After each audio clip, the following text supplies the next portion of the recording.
Barang siapa yang ingin melihat laki-laki penduduk surga, maka hendaknya ia melihat Urwah bin Zubair.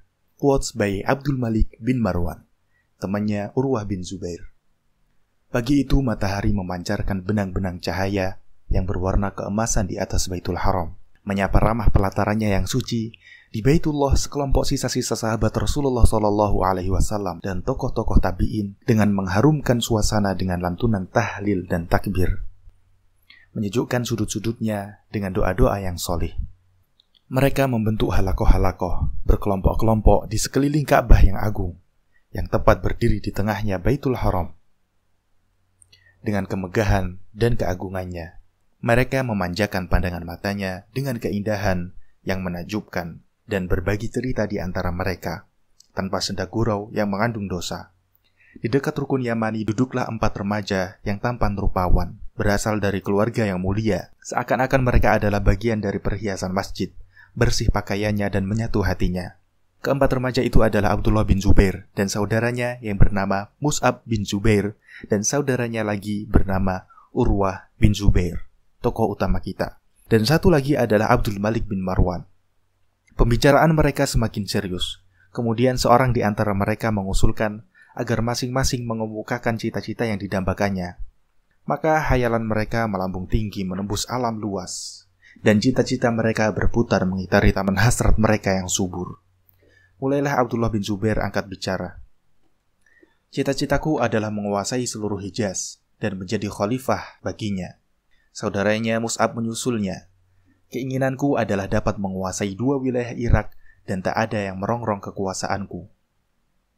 Giliran Abdul Malik bin Marwan berkata, bila kalian berdua sudah merasa cukup dengan hal itu, maka aku tidak akan puas sebelum bisa menguasai seluruh dunia dan menjadi khalifah setelah Muawiyah bin Abi Sufyan. Sementara itu Urwah diam 1000 bahasa. Tak sepatah kata pun yang ia ucapkan.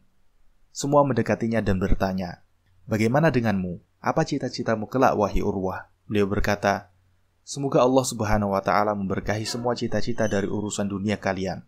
Aku ingin menjadi alim, juga ingin menjadi orang yang mau beramal, sehingga orang-orang akan belajar dan mengambil ilmu tentang kitab Rabb-Nya, sunnah Nabi-Nya, dan hukum-hukum agamanya dariku. Lalu aku berhasil di akhirat dan memasuki surga dengan keridhaan Allah Subhanahu wa Ta'ala. Hari-hari berganti serasa cepat. Kini Abdullah bin Zubair dibaiat menjadi khalifah menggantikan Yazid bin Muawiyah yang telah meninggal. Dia menjadi hakim atas Hijaz, Mesir, Yaman, Khurasan, dan Irak, yang pada akhirnya terbunuh di Ka'bah, tak jauh dari tempat mengungkapkan cita-citanya dahulu. Sedangkan Mus'ab bin Zubair telah menguasai Irak sepeninggal saudaranya Abdullah, dan akhirnya juga terbunuh ketika mempertahankan wilayah kekuasaannya. Adapun Abdul Malik bin Marwan kini menjadi khalifah setelah ayahnya wafat, dan bersatulah suara kaum muslimin pasca terbunuhnya Abdullah bin Zubair dan saudaranya Mus'ab setelah keduanya gugur di tangan pasukannya. Akhirnya dia berhasil menjadi raja dunia terbesar pada masanya. Lantas bagaimana halnya dengan Urwah bin Zubair? Mari kita ikuti kisah-kisahnya dari awal. Beliau lahir 1 tahun sebelum berakhirnya masa Khalifah Al-Faruq radhiyallahu ta'ala anhu, dalam sebuah rumah yang paling mulia di kalangan kaum muslimin dan paling luhur martabatnya. Adapun ayahnya bernama Zubair bin Awam. Ia adalah hawari Rasulullah SAW, dalam kata lain, pembela Rasulullah, dan orang pertama yang menghunuskan pedangnya dalam Islam, serta termasuk salah satu di antara 10 orang yang dijamin masuk surga. Sedangkan ibunya bernama Asma binti Abu Bakar As-Siddiq, yang dijuluki Dzatun Nitaqain, atau pemilik 2 ikat pinggang. Kakek beliau dari jalur ibu adalah Abu Bakar As-Siddiq, Khalifah Rasulullah SAW, yang menemani beliau di dalam gua. Sedangkan nenek dari jalur ayahnya adalah Sofiyah binti Abdul Muttalib, yang juga bibi dari Rasulullah SAW. Bibinya adalah Ummul Mukminin radhiyallahu ta'ala anha. Bahkan dengan tangan Urwah bin Zubair sendirilah yang turun ke liang lahat untuk meletakkan jenazah Ummul Mukminin. Maka siapa lagi kiranya yang lebih unggul nasabnya dari beliau? Adakah kemuliaan di atasnya selain kemuliaan iman dan wibawa Islam? Demi merealisasikan cita-cita yang didambakan dan harapan kepada Allah Subhanahu wa Ta'ala yang diutarakan di sisi Ka'bah yang agung tersebut, beliau amat gigih dalam usahanya mencari ilmu, maka beliau mendatangi dan menimbanya dari sisa-sisa para sahabat Rasulullah SAW yang masih hidup. Beliau mendatangi rumah demi rumah, sholat di belakang mereka, menghadiri majelis-majelis mereka. Beliau meriwayatkan hadis dari Ali bin Abi Thalib, Abdurrahman bin Auf, Zaid bin Thabit, Abu Ayyub al-Ansari, Usamah bin Zaid, Sa'id bin Zaid, Abu Hurairah, Abdullah bin Abbas, Nu'man bin Bashir, dan banyak pula mengambil dari bibinya Aisyah Ummul Mukminin. Pada gilirannya nanti, beliau berhasil menjadi satu di antara fuqaha as-sab'ah. Dalam kata lain, ia adalah termasuk 7 dari ulama fikih Madinah yang menjadi sandaran kaum muslimin dalam urusan agama. Para pemimpin yang solih banyak meminta pertimbangan kepada beliau baik tentang urusan ibadah maupun negara, karena kelebihan yang Allah berikan kepada beliau. Sebagai contohnya adalah Umar bin Abdul Aziz, ketika beliau diangkat sebagai gubernur di Madinah pada masa Al-Walid bin Abdul Malik. Orang-orang pun berdatangan untuk memberikan ucapan selamat kepada beliau. Usai sholat zuhur, Umar bin Abdul Aziz memanggil 10 fuqaha Madinah yang dipimpin oleh Urwah bin Zubair. Ketika 10 ulama tersebut telah berada di sisinya, maka beliau melapangkan majelis bagi mereka serta memuliakannya. Setelah bertahmid kepada yang berhak dipuji, beliau berkata, "Saya mengundang Anda semua untuk suatu amal yang banyak pahalanya, yang mana saya mengharapkan Anda semua agar sudi membantu dalam kebenaran. Saya tidak ingin memutuskan suatu masalah kecuali setelah mendengarkan pendapat Anda semua, atau seorang yang hadir di antara kalian. Bila kalian melihat seseorang yang mengganggu orang lain, atau pejabat yang melakukan kezaliman, maka saya mohon dengan tulus agar Anda sudi melaporkannya kepada saya." Kemudian Urwah mendoakan baginya keberuntungan dan memohon kepada Allah Subhanahu wa Ta'ala agar senantiasa menjadikan beliau tetap lurus dan tidak menyimpang. Sungguh telah berkumpul pada diri Urwah bin Zubair antara ilmu dan amal. Beliau membiasakan shaum di musim panas dan sholat di waktu malam yang sangat dingin. Lidahnya senantiasa basah dengan zikir kepada Allah Subhanahu wa Ta'ala, senantiasa bersanding dengan kitabullah dan tekun membacanya. Beliau menghatamkan 1/4 Al-Quran setiap siang dengan membuka mushaf, lalu sholat malam membaca ayat-ayat Al-Quran dengan hafalan. Tak pernah beliau meninggalkan hal itu sejak menginjak remaja hingga wafatnya, melainkan sekali saja, yakni ketika peristiwa mengharukan yang sebentar lagi akan kami beritahukan kepada Anda. Dengan menunaikan sholat, Urwah memperoleh ketenangan jiwa, kesejukan pandangan, dan surga di dunia. Beliau tunaikan sebagus mungkin, beliau tekuni rukun-rukunnya secara sempurna, dan beliau panjangkan sholatnya sedapat mungkin. Telah diriwayatkan bahwa beliau pernah melihat seseorang yang menunaikan sholat secepat kilat. Setelah selesai dipanggilnya orang tersebut dan ditanya, "Wahai anak saudaraku, apakah engkau tidak memerlukan apa-apa dari Rabb-Mu yang Maha Suci? Demi Allah, aku memohon kepada Rabb-Ku segala sesuatu sampai dalam urusan garam." Urwah bin Zubair radhiyallahu ta'ala anhu adalah seorang yang ringan tangan, longgar dan dermawan. Di antara bukti kedermawaannya itu adalah manakala beliau memiliki sebidang kebun yang luas di Madinah, dengan air sumurnya yang tawar, pepohonan yang rindang, serta buahnya yang lebat.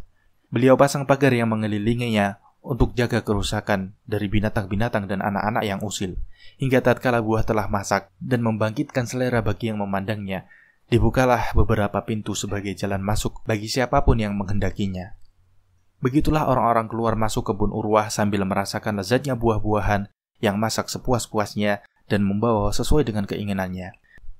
Setiap kali memasuki kebun, beliau mengulang-ulang firman Allah, "Walaula idh dakhalta jannataka qulta ma syaa Allah, la quwwata illa billah."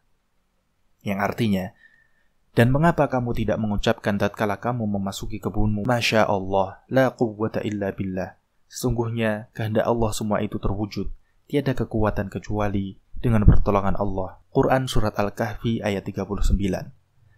Suatu masa di zaman Khalifah Al-Walid bin Abdul Malik, Allah berkehendak menguji Urwah dengan suatu cobaan yang tak seorang pun mampu bertahan dan tegar selain orang yang hatinya subur, dengan keimanan dan penuh dengan keyakinan. Tatkala Amirul Mukminin mengundang Urwah untuk berziarah ke Damaskus, beliau mengabulkan undangan tersebut dan mengajak putra sulungnya. Amirul Mukminin menyambutnya dengan gembira, memperlakukannya dengan penuh hormat dan melayaninya dengan ramah. Kemudian datanglah ketetapan dan kehendak Allah Subhanahu wa Ta'ala, laksana angin kencang yang tak dikehendaki penumpang perahu. Putra Urwah masuk ke kandang kuda untuk melihat kuda-kuda piaraan pilihan. Tiba-tiba saja seekor kuda menyepaknya dengan keras, sehingga menyebabkan kematiannya. Belum lagi tangan seorang ayah ini bersih dari tanah penguburan putranya, salah satu telapak kakinya terluka, betisnya tiba-tiba membengkak, penyakit semakin menjalar dengan cepat. Kemudian bergegaslah Amirul Mukminin mendatangkan para tabib dari seluruh negeri untuk mengobati tamunya, dan memerintahkan mereka untuk mengobati Urwah dengan cara apapun. Namun para tabib itu sepakat untuk mengamputasi kaki Urwah sampai betis sebelum penyakit menjalar ke seluruh tubuh yang dapat merenggut nyawanya. Jalan itu harus ditempuh. Tatkala ahli bedah telah datang dengan membawa pisau untuk menyayat daging dan gergaji untuk memotong tulangnya, tabib berkata kepada Urwah, "Sebaiknya kami memberikan minuman yang memabukkan agar Anda tidak merasakan sakitnya diamputasi." Akan tetapi Urwah menolak. "Tidak perlu. Aku tidak akan menggunakan yang haram demi mendapatkan afiat atau kesehatan." Tabib berkata, "Kalau begitu, kami akan membius Anda." Beliau menjawab, "Aku tidak mau diambil sebagian dari tubuhku tanpa aku rasakan sakitnya, agar tidak hilang pahalanya di sisi Allah Subhanahu wa Ta'ala." Ketika operasi hendak dimulai, beberapa orang mendekati Urwah, lalu beliau bertanya, "Apa yang hendak mereka lakukan?" Lalu dia menjawab, mereka akan memegangi Anda, sebab bisa jadi Anda nanti merasakan kesakitan, lalu menggerakkan kaki, dan itu bisa membahayakan Anda. Beliau berkata, "Cegahlah mereka, aku tidak membutuhkannya. Akan kubekali diriku dengan zikir dan tasbih." Mulailah tabib menyayat dagingnya dengan pisau, dan tatkala mencapai tulang, diambillah gergaji untuk memotongnya. Sementara itu Urwah tak berhenti mengucapkan La ilaha illallah, Allahu Akbar. Sang tabib terus melakukan tugasnya dan Urwah juga terus bertakbir hingga selesai proses amputasi itu. Setelah itu dituangkanlah minyak yang telah dipanaskan mendidih dan dioleskan di betis Urwah bin Zubair untuk menghentikan pendarahan dan menutup lukanya. Urwah pingsan untuk beberapa lama dan terhenti dari membaca ayat-ayat Al-Quran di hari itu.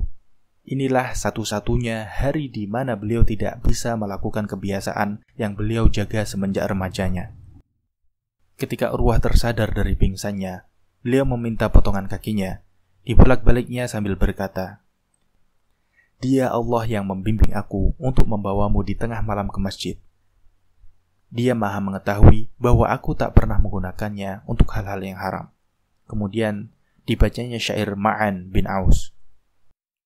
"Tak pernah ku ingin tanganku menyentuh yang meragukan. Tidak juga kakiku membawaku kepada kejahatan. Telinga dan pandangan mataku pun demikian.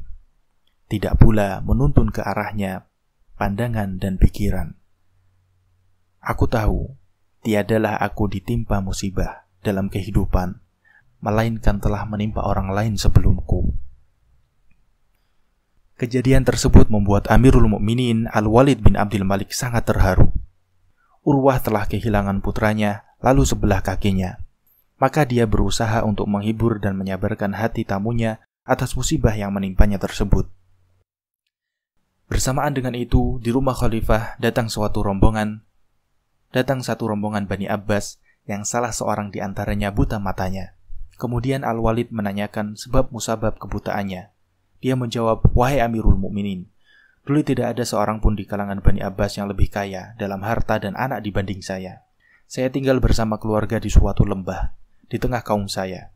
Mendadak muncullah air bah yang langsung menelan habis seluruh harta dan keluarga saya. Yang tersisa bagi saya hanyalah seekor onta dan seorang bayi yang baru lahir.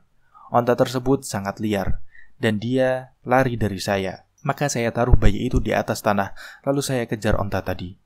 Belum seberapa jauh, saya mendengar jerit tangis bayi itu. Saya menoleh, ternyata kepalanya telah berada di mulut serigala. Dia telah memangsanya.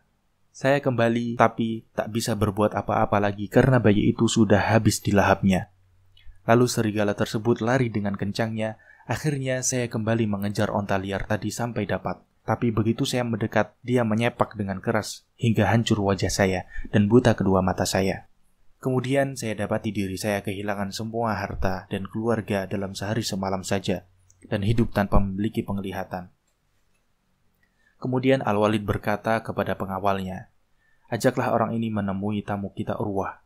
Lalu mintalah agar dia mengisahkan nasibnya, agar beliau tahu bahwa ternyata masih ada orang yang ditimpa musibah lebih berat darinya. Tatkala beliau diantarkan pulang ke Madinah dan menjumpai keluarganya, Urwah berkata sebelum ditanya, "Janganlah kalian risaukan apa yang kalian lihat. Allah Subhanahu wa Ta'ala telah memberiku 4 orang anak, dan Dia berkehendak mengambil 1. Maka masih tersisa 3. Puji syukur baginya, aku dikaruniakan 4 kekuatan, lalu hanya diambil 1. Maka masih tersisa 3. Puji syukur baginya. Dia mengambil sedikit dariku dan masih banyak yang ditinggalkannya untukku. Bila Dia menguji sekali, kesehatan yang Dia karuniakan masih lebih banyak dan lebih lama darinya." Demi melihat kedatangan dan keadaan imam dan gurunya, maka penduduk Madinah segera datang berbondong-bondong ke rumahnya untuk menghibur.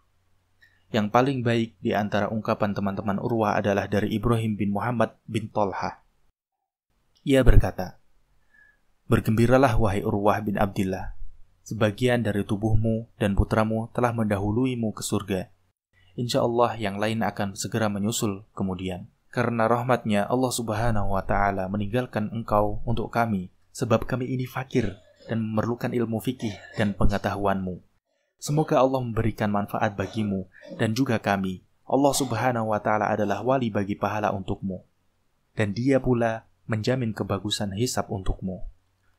Urwah bin Zubair menjadi menara hidayah bagi kaum muslimin, menjadi penunjuk jalan kemenangan, dan menjadi dai selama hidupnya. Perhatian beliau yang paling besar adalah mendidik anak-anaknya secara khusus dan generasi Islam secara umum. Beliau tidak suka menyia-nyiakan waktu dan kesempatan untuk memberikan petunjuk dan selalu mencurahkan nasihat demi kebaikan mereka. Tak bosan-bosannya, beliau memberikan motivasi kepada para putranya untuk bersungguh-sungguh dalam menuntut ilmu. Beliau berkata, "Wahai putra-putraku, tuntutlah ilmu dan curahkan seluruh tenagamu untuknya. Karena kalaupun hari ini kalian menjadi kaum yang kerdil, kelak dengan ilmu tersebut Allah Subhanahu wa Ta'ala menjadikan kalian sebagai pembesar kaum." Lalu beliau melanjutkan, "Sesungguhnya menyedihkan, adakah di dunia ini yang lebih buruk daripada seorang tua yang bodoh?" Beliau anjurkan pula kepada mereka untuk memperbanyak sedekah, sedangkan sedekah adalah hadiah yang ditujukan kepada Allah Subhanahu wa Ta'ala. Beliau berkata, "Wahai anak-anakku, janganlah kalian menghadiahkan kepada Allah Subhanahu wa Ta'ala dengan apa yang kalian merasa malu menghadiahkannya kepada para pemimpin kalian. Sebab Allah Subhanahu wa Ta'ala Maha Mulia, Maha Pemurah, dan lebih berhak didahulukan dan diutamakan." Beliau senantiasa mengajak orang-orang untuk memandang suatu masalah dari sisi hakikatnya. Beliau berkata, "Wahai putra-putriku, jika engkau melihat kebaikan pada seseorang, maka akuilah itu baik. Walaupun dalam pandangan banyak orang, dia adalah orang jahat. Sebab setiap perbuatan baik itu pastilah ada kelanjutannya. Dan jika melihat pada seseorang perbuatan jahat, maka hati-hatilah dalam bersikap, walaupun dalam pandangan orang-orang, dia adalah orang yang baik. Sebab setiap perbuatan ada kesinambungannya. Jadi camkanlah, kebaikan akan melahirkan kebaikan setelahnya, dan kejahatan menyebabkan timbulnya kejahatan berikutnya." Beliau juga mewasiatkan agar berlemah lembut, bertutur kata yang baik, dan berwajah ramah.